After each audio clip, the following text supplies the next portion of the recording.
మోకాళ్ల నొప్పులకు ఎటువంటి సర్జరీ లేకుండా ఎపియాన్ పెయిన్ క్లినిక్ అందిస్తున్న అత్యాధునిక చికిత్స.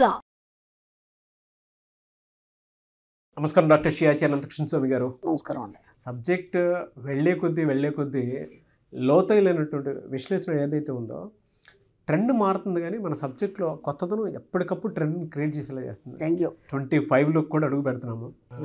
దాని మీద కూడా వీడియోలు చేసేది మనం. ఇప్పుడు దాకా ఎంత అచీవ్ చేశారు, వాళ్ళు ఇప్పుడు ఏం చేస్తున్నారు, అవన్నీ మనం మళ్ళీ నెక్స్ట్ వీడియోలో మాట్లాడదాం. డెఫినెట్గా. సో క్లాసెస్ గురించి కూడా ఎక్కువ మంది అడుగుతున్నారు, ఎప్పుడు ఉండే అవకాశం ఉంటుంది? మనకి ఇప్పుడు 2024లో అండి, ఈ డిసెంబర్లో 15th హైదరాబాద్లో ఉందండి. అలాగే 22nd డిసెంబర్ వచ్చి మనకి స్పెషల్ క్లాస్ చెప్పుకున్నాం. ఫుల్ హెవీ రష్గా ఉంది. మళ్ళీ తర్వాత వచ్చిన సీట్ కావాలంటే ఉండదు, నేను ఓపెన్గా చెప్తున్నాను. టైం కూడా ఎక్కువ లేదు, మనకి ఇంకో వారం రోజులే ఉంది. అలాగే 29 డిసెంబర్ వచ్చి అనంతపురం అండి. 26 జనవరి 2025 విశాఖపట్నంలో ఉంటుందండి. అలాగే 2nd ఫిబ్రవరి మనకి తిరుపతిలో ఉంటుంది. 16th ఫిబ్రవరి మనకి బెంగళూరులో ఉంటుందండి. అలాగే మనకి 2nd మార్చ్ వచ్చి విజయవాడలో ఉంటుంది. ఇవి కాకుండా మనకి దుబాయ్ క్లాస్ ఉంటుంది. మనకి ఆ జనవరి 5లో మనకి దుబాయ్లో క్లాస్ ఉంది. దాన్ని కూడా ఒక ఫ్లైట్లో మొత్తం మన మణిమంత్ర కుటుంబ సభ్యులు పోలని ప్లాన్ చేసాం దానికి. అది అరబ్ ఎమిరేట్స్లో. అవును. కాబట్టి అదంతా కూడా ప్లానింగ్ జరుగుతుంది. దాదాపు ఇప్పటికి ఒక 100 మంది అయినారు. ఇంకా టైం ఉంది మనకు, కాబట్టి అంతలోపు అది కూడా ఫుల్ఫిల్ చేద్దామని అక్కడ కూడా వెళ్ళేసి మన క్లాస్ని మళ్ళీ చేద్దాం. ఎందుకంటే లాస్ట్ ఇయర్ చేసాం, ఈసారి కూడా మణిమంత్ర అనేది ప్రపంచానికి తెలియాలి కాబట్టి పాన్ ఇండియా మంచి స్పాట్. పాన్ ఇండియా మన సినిమాలు అలా pan world sir, pan world. మన మణిమంత్ర కూడా అలానే వెళ్తుంది. ఎనీవేస్ థ్యాంక్ యూ అండి. మనకు వచ్చేటువంటి నెగటివ్ థాట్స్ ఏవైతే ఉంటాయో దాన్ని అమృతంగా మార్చుకోవాలి అనుకున్నప్పుడు వాటిని ఒక్కొక్క లేయర్ని ఎలా చిలకాలో ప్రీవియస్ వీడియోలో మీరు చెప్పడం జరిగింది. అద్భుతం అండి అసలు. అది క్షీరసాగర మొదలు దాన్ని మనం అంతర్మతంగా తీసుకొని మన లోపల మనమే చిలుక్కొని నెగిటివ్ అంతా బయటపడేస్తే నేను పాజిటివ్గా మిగిలిపోతాను. జ్యేష్ఠ, లక్ష్మి, కల్పవృక్షం అండ్ కామధేనువు, చింతామణి ఇవన్నీ అయిపోయిన తర్వాత వచ్చేటువంటి క్షీరసాగర మదనం, అమృతం. Really fantastic knowledge, no doubt. So ఈ వీడియోలో ఏం చెప్తున్నారు? 682వ మణిమంత్ర వీడియో. ఇంతకుముందు కూడా మనం ఎన్నోసార్లు చెప్పామంటే మన సబ్జెక్ట్లోకి వచ్చినాక మనం భిన్నంగా ఆలోచించాలని చెప్పాం. మనం అంటే వ్యతిరేకంగా సమాజానికి వ్యతిరేకంగా కానీ జనాలకు వ్యతిరేకంగా కాదు. భిన్నంగా ఆలోచించడం వేరు, వ్యతిరేకంగా ఆలోచించడం వేరు. అంటే భిన్నంగా ఆలోచించాలంటే మీకు ఇంతకుముందు కూడా నేను వీడియోలో ఒక ఎగ్జాంపుల్ చెప్పాను.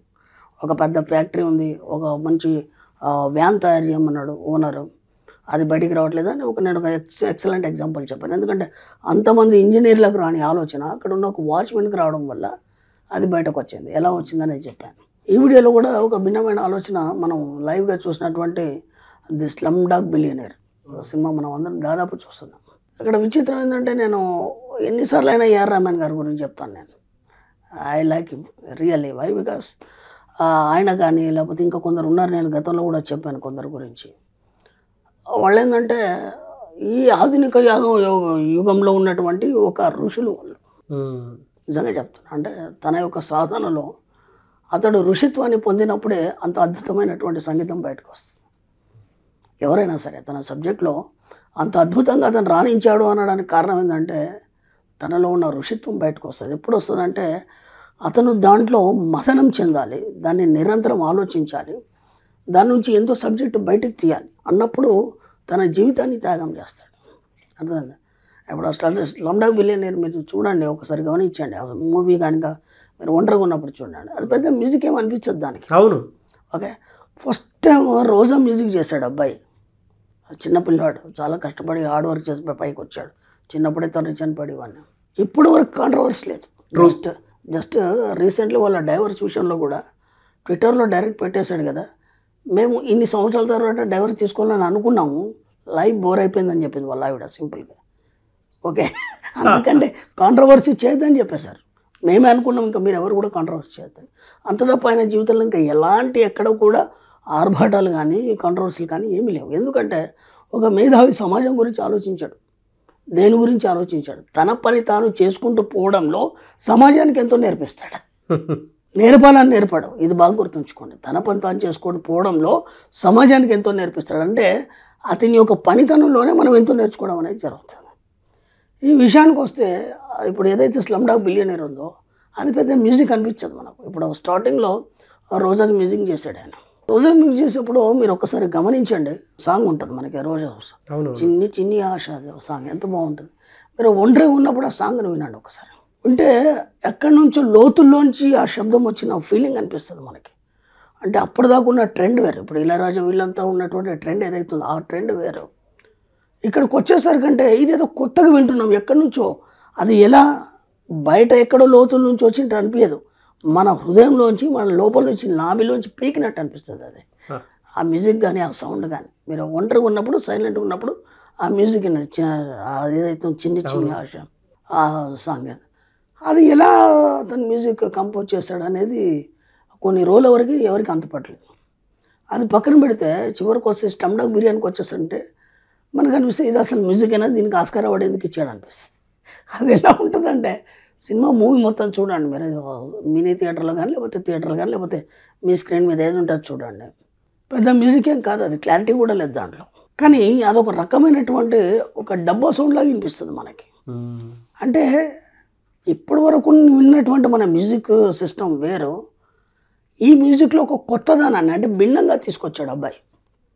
ఇప్పుడు ఆ రోజా మ్యూజిక్ కావచ్చు, దానికే భిన్నంగా ఇది ఉంది కాబట్టి దీనికి ఆస్కార్ అవార్డు వచ్చింది. ఓకేనా, ఎందుకు వచ్చింది కారణం అనేది పక్కన పెట్టేస్తే డిఫరెంట్ అంటే అందరికంటే భిన్నంగా చేశాడు కాబట్టి దానికి వచ్చింది. ఓకేనా, ఇప్పుడు పుష్ప 2 మూవీ లేకపోతే పుష్ప మూవీ కూడా చాలామంది దాని మీద డిస్కషన్స్, అదేంటి ఆ గంధం చెక్కల స్మగ్లర్కి అవార్డు ఇస్తారా నేషనల్ అవార్డు కదా. అక్కడ విచిత్రం ఏంటంటే అక్కడ కథనం వేరు, కథ వేరు, కథనం వేరు. అవార్డ్స్ ఇచ్చే జ్యూరీస్ వాళ్ళు ఏం చేస్తారంటే దాంట్లో ఉన్న కళాత్మక దృష్టినే చూస్తారు తప్ప నేపథ్యం చూడరు. ఇది చాలామందికి తెలియదు. అప్పుడు కళాకారులు అన్నప్పుడు ఏం చూస్తారంటే కథ, కథనం, దాంట్లో అసలు ఏం చూపించాడు, ఆ టాలెంట్ ఏంటి, అది ఒక కథనంలో ఎక్కడెక్కడ ఆ మార్క్ ఏంటి, అవన్నీ గమనించి దాన్ని ఇప్పుడు కేవలం మనం ఇక్కడ కూర్చొని డిస్కస్ చేసుకున్నంత మాత్రాన కాదు. ఎందుకంటే మనకంటే గొప్ప గొప్ప మేధావులు కూర్చుని దాన్ని డిస్కస్ చేస్తారు. అది సెంట్రల్ లెవెల్లో దాన్ని డిసైడ్ చేయడం అంటే మాటలు కాదు. అంటే ఇదంతా ఏం జరుగుతుంది అంటే ఇప్పుడు మనందరికీ ఏం ఆలోచన ఉంది, కామన్ థింక్, మనం ఒక కామన్ మ్యాన్గా ఏం ఆలోచిస్తాం, దీనికి అవార్డు ఎందుకు ఇచ్చారు నేషనల్ అవార్డు అంటే ఒక స్మగ్లింగ్ కథ కదా అని మనం అనుకుంటాం.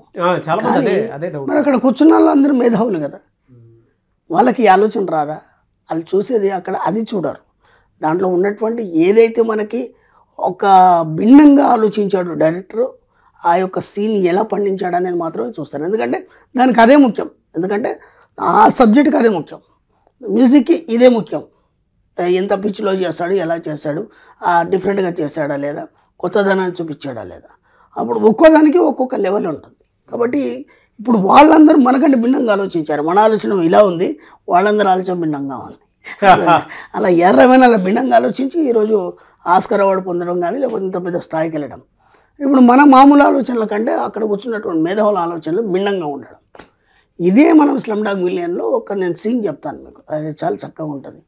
ఎంత భిన్నంగా ఆలోచిస్తుంది. ఇప్పుడు స్లమ్డాగ్ మిలియనీర్లో ఆ పిల్లాడు ఉంటాడు, చెత్తేరుకునే కుర్రాడు. ఓకేనా, కౌన్ బనేగా క్రోర్పతి ప్రోగ్రామ్కి వచ్చాడు అబ్బాయి. ఓకేనా, వచ్చిన తర్వాత మొత్తానికి ఆ చివరి పాయింట్ దాకా వస్తాడు. చివరి పాయింట్ దాకా వచ్చిన తర్వాత లాస్ట్ ₹1,00,00,000 ప్రశ్న ఉంటుంది, దానికి టైమింగ్ అనేది ఉండదు. ఓకేనా, టేక్ యువర్ ఓన్ టైం, ఎప్పుడైనా చెప్పచ్చు, కొంచెం టైం తీసుకొని ఎప్పుడైనా చెప్పచ్చు, దానికి ఇంకా ఏముండవు, ఇక ఆప్షన్స్ కూడా. ఇక్కడ ఏం జరుగుతుంది, ఆ పిల్లాడు తీవ్రంగా ఆలోచిస్తాడు. ముందర కూర్చున్న జడ్జి అనిల్ కపూర్, అతను కూడా తీవ్రంగా ఆలోచిస్తాడు. మనందరినీ కూడా ఒక ఎమోషన్లో తీసుకెళ్తాడు డైరెక్టర్. ఓకేనా, ఎంత భిన్నంగా ఉంది సీన్ చూడండి, అందరిని ఎమోషన్లో తీసుకెళ్తాడు. తీసుకెళ్ళిన తర్వాత అయిపోయింది, ఇక ఏ బి సి డి కొంచెం లాక్కియా జాయ్ అని ఆ పిల్లాడు ఆలోచిస్తాడు. చెప్పబోతాడు ఏ ఇట్స్ షూర్ అంటాడు, కాదు, బి షూర్ కాదు. ఆ తర్వాత టేక్ విల్ సమ్ టైం, ఆ పిల్లాడు అక్కడ నుంచి లేస్తాడు. అంతలోపు ఏమవుతుందంటే ఈ ఎవరైతే హాట్ సీట్ మీద కూర్చున్నటువంటి ఎవరైతే ఇప్పుడు అనిల్ కపూర్ ఉన్నాడు, ఆయన పక్కకి వెళ్ళిపోతాడు. ఈ పిల్లాడు ఎందుకో అక్కడ లేచి అక్కడ నిల్చుంటే ఆ పిల్లాడికి హెల్ప్ చేద్దామనే ఆలోచనతో మనందరికి కూడా ఏమనిపిస్తుందంటే స్లమ్డాగ్ కదా, ఆ పిల్లాడు చాలా పేదవాడు కదా, ఖచ్చితంగా గెలవాలి ఈ ఒక్కదాంతో, అయితే ₹1,00,00,000 వస్తాయని మనందరి ఆలోచన కూడా. అంటే ఇక్కడ నేను ఇంతకుముందు కూడా చెప్పాను, సామూహిక ఆలోచన ఫలితాలు అనేది మనం ఇంత సబ్జెక్ట్లో చెప్పుకున్నాం. అంటే ఆ టెన్షన్ ఎంత టెన్షన్ తీసుకొచ్చాడంటే ఆ థియేటర్లో ఒక సమూహం యొక్క ఆలోచనల్ని అక్కడ ఏకీకృతం చేయడం జరిగింది. అర్థమైందా? అర్థమైంది. ఇంకా వేరే లేదు, ఓన్లీ కాన్సన్ట్రేషన్ అంది BRAD, అంతే అంతే, ఇంకేం లేదు. ఇక్కడ మనం మర్చిపోయి దాన్ని తీవ్రంగా ఆలోచించడం మొదలుపెట్టాం. అప్పుడు ఏమైంది, ఈ పిల్లగాడికి కొద్దిగా హెల్ప్ చేద్దామని అనిల్ కపూర్ ఏం చేస్తాడంటే ఆ టాయిలెట్ వచ్చి ఆ డోర్ మీద ఆ పిల్లాడు ఇట్లా చూసినప్పుడు పిల్లాడు ఇలా చూస్తాడు. చూసినప్పుడు జస్ట్ ఆ డోర్ మీద ఏనా బియాసి ఏదైతే కరెక్టో దాన్ని ఇలా రాస్తాడు దాన్ని. ఇప్పుడు మనం అందరం అనుకుంటాం వావ్ ఎంత హెల్ప్ చేశాడు రా నిజంగా. ఓకే, ఇప్పుడు ఇక అది చెప్పేస్తే పిల్లాడు ₹1,00,00,000 వచ్చేసి మళ్ళీ వచ్చేసి ఆర్ట్ సైడ్ మీద కూర్చొని మళ్ళీ స్టార్ట్ అవుతుంది మళ్ళీ. ఓకే ఓకే అంత అయిపోయిన తర్వాత ఇప్పుడు చెప్పు అని అంటాడు. చెప్పిన తర్వాత పిల్లాడు ఏదో చెప్పకపోతే ఇది లాక్ చేయని అంటాడు. ఎందుకంటే ఆయన చెప్పింది ఉంది కదా నెంబర్. ఆ పిల్లాడు ఆశ్చర్యంగా మొహం పెట్టేస్తాడు. పెట్టేసి మళ్ళీ ఆలోచిస్తాడు. ఇప్పుడు ఆర్ట్ షీట్ మీద ఉన్న అనిల్ కపూర్కి టెన్షన్ పెట్టాడు కుర్రాడు. వీడేంటి ఇంత ఈజీగా నేను చెప్తుంటే కూడా ఇంకా చెప్పట్లేదు.